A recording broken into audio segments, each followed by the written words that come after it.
Tuhan, puji Tuhan, kita bersyukur kita masuki bulan yang baru, bulan Oktober tahun 2023, dan di bulan ini diawali dengan hari di mana kita bisa datang beribadah di rumah Tuhan, yang hari Minggu menjadi hari awal di bulan yang baru, bulan Oktober tahun 2023 ini. Ya jemaat yang kasih Tuhan, saya ingin kita untuk bersama-sama belajar firman Tuhan yang saya pilih dalam kitab Mazmur pasal 149 ayat yang keempat. Saya pilih satu ayat untuk kita pelajari bersama dalam Mazmur pasal 149 ayat yang keempat.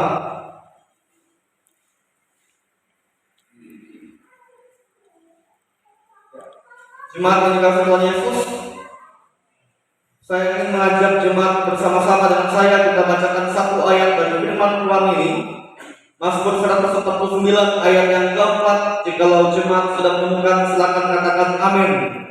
Judul dari firman Tuhan ini, nyanyian kemenangan bagi orang Israel.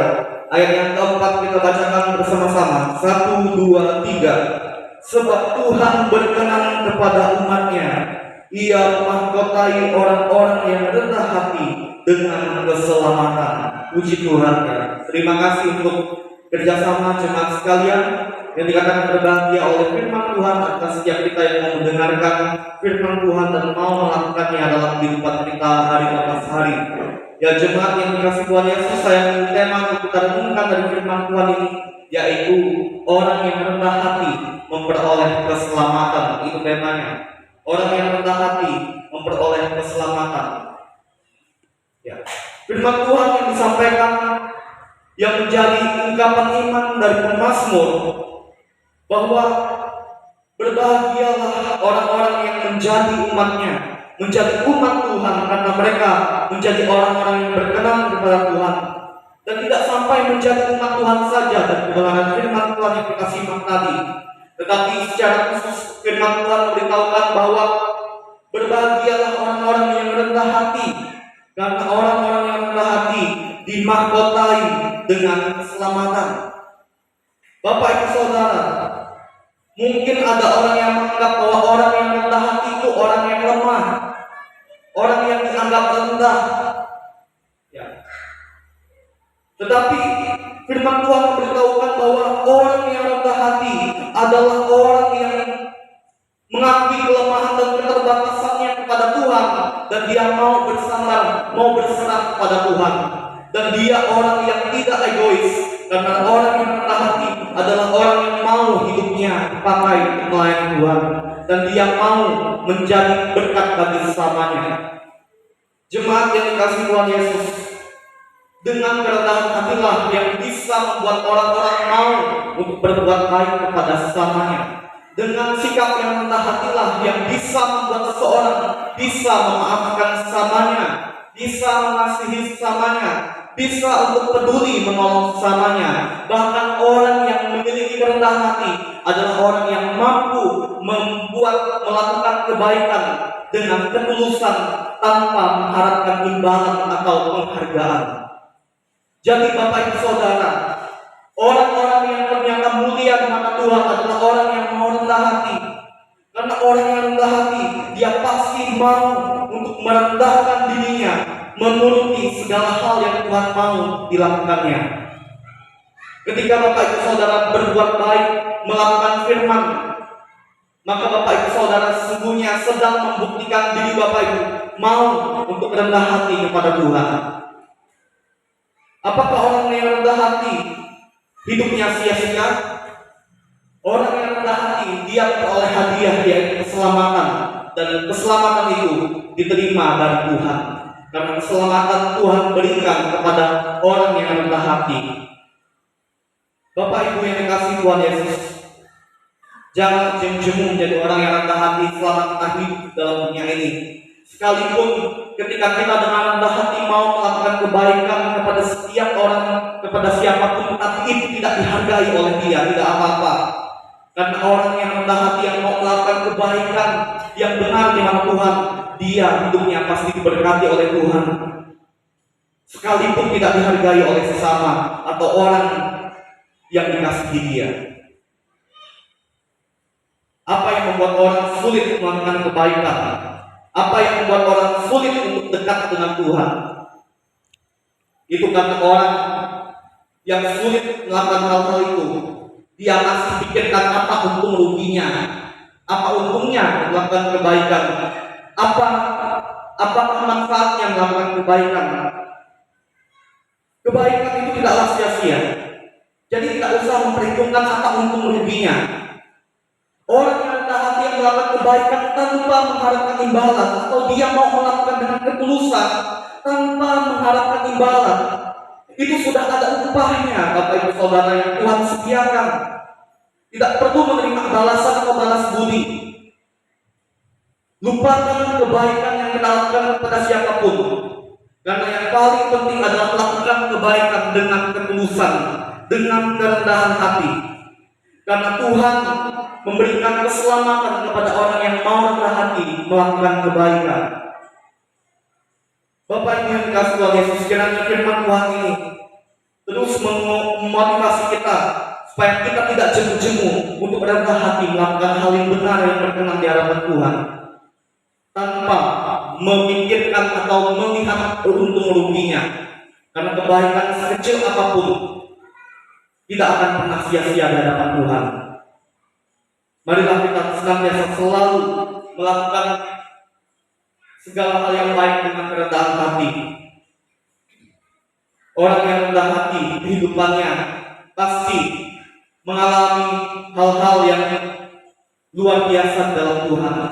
Orang-orang yang rendah hati yang mau setia melakukan kehendak Tuhan, kehidupannya terus dilindungi dan selalu mengalami rahmat penyertaan Tuhan dan mengalami kebaikan Tuhan yang tidak pernah berkesudahan dalam kehidupannya.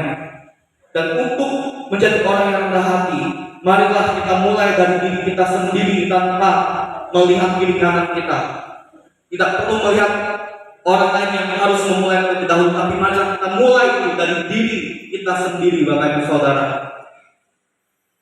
Marilah kita senantiasa mau mengusahakan dalam hidup ini menjadi orang yang rendah hati. Tuhan Yesus pun ketika dia melakukan kebaikan, ketika dia memulihkan orang-orang yang sakit, dia lakukan semuanya itu dengan kerendahan hati, Bapak Ibu. Dan itulah yang menjadi teladan, menjadi contoh bagi setiap kita pengikut Tuhan Yesus. Marilah kita juga melakukan kebaikan sama seperti beliau. Beliau melakukan dengan rendah hati, maka kita sebagai pengikut-pengikutnya, kita juga perlu dengan rendah hati melakukan kebaikan itu. Menolong sesama, mengasihi semua orang, menghargai semua orang yang ada sekitar kita. Lakukanlah itu semua dengan kerendahan hati. Karena orang rendah hati bisa melakukan semuanya itu. Tetapi kalau orang yang ego, yang memikirkan gengsi, yang menganggap dirinya yang harus selalu dihargai, yang menganggap dirinya yang harus selalu dihormati, orang yang demikian sangat sulit jadi orang yang rendah hati, Bapak Ibu Saudara. Makanya kita sebagai anak Tuhan, kita teladani Yesus karena dia pribadi yang lemah lembut dan rendah hati. Dia tidak pernah memikirkan apa untung dan ruginya ketika dia menolong orang-orang yang bisa dia tolong.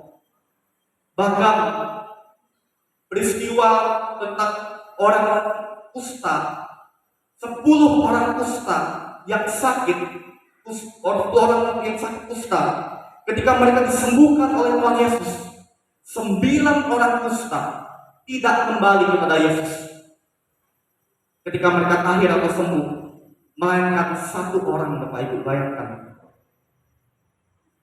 1 orang yang tahu berterima kasih kepada Tuhan Yesus karena dia telah menerima anugerah kesembuhan ilahi dari Tuhan Yesus. Apakah Tuhan Yesus dia mengharapkan imbalan kepada semua orang kusta yang dia tolong itu? Tidak. Dia dengan kerendahan hati, dia tulus, Bapak Ibu. Dia tak pikirkan apa untung ruginya. Yang penting orang yang dia tolong itu boleh mengalami rahmatnya, mengalami kasih kebaikannya. Bapak Ibu Saudara, itu juga menjadi pedoman buat kita, supaya kalau kita tolong siapapun jangan pikir untung ruginya, apalagi kalau mengharapkan imbalan pun jangan. Karena Tuhan sudah sediakan bagi orang yang mau dengan rendah hati melakukan kebaikan kepada siapapun. Bapak Ibu Saudara yang kasih Tuhan Yesus, kiranya kita mau rendah hati selama kita hidup dalam dunia untuk melakukan hal-hal yang baik dan berkenan di hadapan Tuhan, yang bisa menjadi berkat bagi sesama kita, bagi orang-orang di sekitar kita. Dan marilah kita dengan sukacita melakukannya semata-mata karena kita mau memuliakan Tuhan dan menyenangkan hati Tuhan. Jangan terlalu berharap kita akan menerima balas budi dari orang-orang yang mengasihi kita, karena kebanyakan orang di zaman sekarang ini tidak tahu membalas budi, Bapak Ibu. Kebanyakan orang-orang yang tidak tahu menghargai orang-orang yang menolong, yang sudah menolong dia. Makanya kita tidak usah terlalu berharap, tetapi pandanglah Kristus Tuhan Yesus. Pandanglah Yesus. Kalau kita mau melakukan kebaikan itu karena semata-mata kita tahu kebenaran firman Tuhan dan kita mau melakukannya itu, makanya kita lakukanlah itu dengan motivasi yang demikian, bukan dengan motivasi supaya kita mendapatkan keuntungan. Bapak Ibu yang dikasihi Tuhan Yesus, kiranya firman Tuhan hari ini menasihatkan kita berendah hati. Kita mari setia melakukan kerendahan hati dalam hidup kita, melakukan hal-hal kebaikan yang Tuhan sudah ajarkan kepada kita. Keselamatan Tuhan sediakan bagi orang-orang yang rendah hati. Tidak hanya keselamatan, berkat-berkat Tuhan yang tidak terduga Tuhan akan berikan, membalas kebaikan apapun yang sudah kita lakukan, karena jerihlah perbuatan baik yang kita sudah lakukan itu tidaklah sia-sia di hadapan Tuhan. Dan bagian kita adalah teruslah setia dan rendah hati melakukan kebaikan dalam hidup kita. Ini firman yang bisa saya bagikan kepada Bapak Ibu Saudara sekalian. Jadilah pribadi yang rendah hati di hadapan Tuhan dalam melakukan segala hal-hal yang baik di mata Tuhan. Mari kita bersyukur firman Tuhan ini, kita berdoa. Terima kasih Tuhan, firman-Mu yang boleh sama-sama kami dengarkan dan pelajari. Firman yang sudah mengajarkan kami untuk kami belajar rendah hati, melakukan hal-hal yang baik yang sesuai kehendak Tuhan. Ya Tuhan, tolonglah kami agar kami bisa rendah hati, melakukan hal-hal yang baik yang Tuhan mau untuk kami lakukan dalam hidup kami, tanpa mengharapkan imbalan, tetapi melakukannya dengan segenap hati dan dengan ketulusan hati. Ya Tuhan, kami bersyukur bahwa kerendahan hati mendatangkan keselamatan dan berkat Tuhan. Kami bersyukur bahwa orang-orang yang melakukan kerendahan hati dalam hal-hal yang baik tidaklah sia-sia di hadapan Tuhan. Kiranya kami mampu menjadi pelaku-pelaku firman-Mu ya Tuhan, yang selalu rendah hati melakukan kebenaran-Mu ya Tuhan. Inilah doa kami, demi nama Tuhan Yesus kami berdoa dan mengucap syukur untuk firman-Mu. Haleluya, amin.